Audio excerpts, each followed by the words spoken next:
Hey, what's going on, folks? Shotgun here. Now, last night, my homeboy, Mr. 43 out of the 413, asked me to do a video on this thing. So I forgot to do it. We had a blast last night talking on the radio, but I went to bed, and he wanted me to do a video on this thing I built. Okay, I welded this baby together. Nice hazer. I still got to put the rotor plate and the thrust bearing plate. Okay, I like to use these babies, you know, so it'll roll up and down the tower. And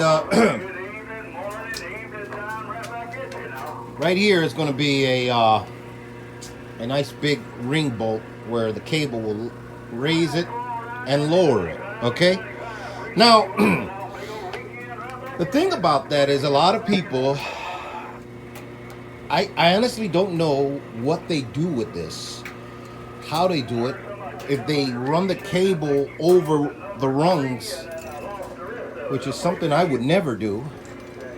So what I did was I built this, some rigging. Now this is two, one goes on the bottom, this one goes on the top, okay? So what's gonna happen is, this baby is going to be, you know what I mean? It's going to be hanging down. The cable's going to go over this and get on the ring, hold on to the top, to the hazer. Then the cable will go right here, and it'll go right down through the center of the tower, okay? And then, let me pull this off, see? As it goes down to the center, this will be down at the base of the tower, and it'll come out through here. The cable will come right here, and then it'll go right out and roll on this thing to your winch. You know what I mean? That way you have that from the winch, boom, to this, okay? Winch to this, and goes up through the center of the tower, then it goes over that center pulley, and then down to this big pulley right here, and then comes right back down on the outside of the tower, and it pulls this baby up nice and straight. You know, it doesn't get jammed, because I've heard of these things getting jammed. I mean, I even took the liberty of putting these on so that it'll roll up and down that the tower poles, you know, nice and easy. Okay, this is not aluminum, this is solid steel. I could have made it aluminum, but you know me, I like overkill. I like overkill. People are worried about the weight. Well, then they shouldn't even own one of these, because guide wires are a must. Guide wires are a must. Now, how do we do the guide wires? Well, look, if you're running a beam, okay, I don't really know how we would put the guide wires. I, on the other hand, right on these, like to put a U-bolt, okay, but I put it down there so that it hangs, you know what I mean? So there's where your guide wire is. Another guide wire right here, another guide right here. So in other words, the guide wires will be on the hazer itself, and as it lowers, of course, the guide wires will lose its tension, and boom, it'll go down. But 40-foot tower is really all you need for a flat side beam. And then, or 50 foot standing without guide wires and no beam, the beam will be on the bottom, nothing's gonna happen. That's the way I run it. Then as you raise this up, you don't have to worry about moving guide wires so that this will pass through the tower.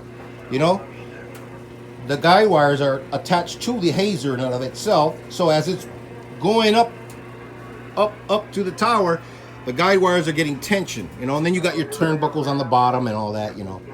So that's the way I do it.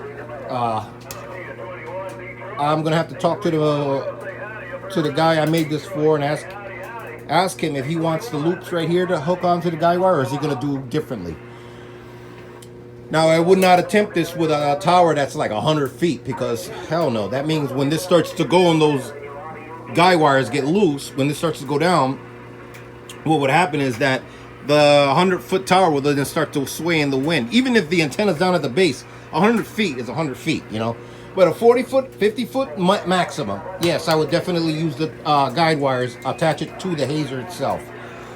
But that's the way I do it. All heavy duty, okay? Stainless steel. He'll paint this whatever, however he wants to paint it. You know, I normally paint it, and I paint my tower with Rust-Oleum silver. But I'll let him do that. That's not something I signed up for. But that's just the way it is. That's how I run my towers. Now, if you're wondering why there's not a pulley on this part right here, because this is what goes down on the base of the tower. So the pulley, let's say the tower's, the cable comes down here and then it runs under here, and it goes onto the winch. You don't really need a pulley there because then it would just flop over. This is tensioned because the cable is going to be sticking up like that because it's cable. But when it comes down here, it's going to go straight to the winch. Now you can use a crank up one, you can use an electric one. I personally use a electric winch, and with a 50 amp switching power supply, I can plug that baby in and run it as best as I can. All right, so there you are, Mr. Folded 3.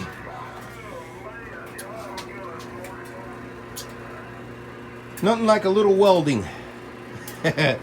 Slap this baby together, paint it up, and I'm gonna get back to work. I'm gonna cut a plate, aluminum plate, 2 of them actually, and for the rotors, and then I'm gonna put the brake on it so that it'll, you know, the safety latch, and I'm done.